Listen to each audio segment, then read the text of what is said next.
ngakho ukuthi ke sicela ukuthi lezi ifebe lezi egcwele ku TikTok ke nezinye imigodoyeleni egcwele kuma social media lawa amanye azama ukuzenza amabhinqi ngesiwo agijima azomosha izinto zamabhinqa bese kuthiwa amabhinqa ingane eintombi behambe idunusa kongoma koza lonke kusukela nonondindwa abangenangqondo abaqokisa okuyintombi eke bakwethu ngoba nakho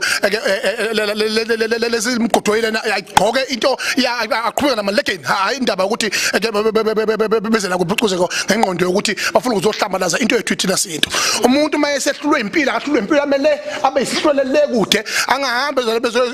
ezokhuthulela igaba lamabhinqa phansi yanginyanyisa kabi lento kuthiwa khona intombi abeyidunusa laphana intombi ziyajabula zibe nendlela eright yokujabula ezihamba nonina bazo abayilawulayo okuyibona omama bahlola izintombi angahlanjalazo igaba lentombi negama lonondindwa ababegcwelele laphana ke bezokhana amadoda sisi man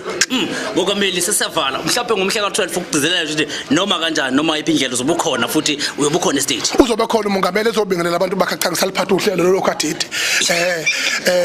mina ngizofika ngizobingelela nje njengomongameli ngigqumezele ukuthi zonke izinto ziyaphambili bakwethu ubhinqa bethu bukhulile kodwa osomathuba phansi ngosomathuba ngoba thina siyaphambili njengamabhinqa futhi sizoyiphathela lelizwe lethu la uphonga namageba lenkashana kamezi aphuthumla zakameva awu siyabonga kakhulu Macingane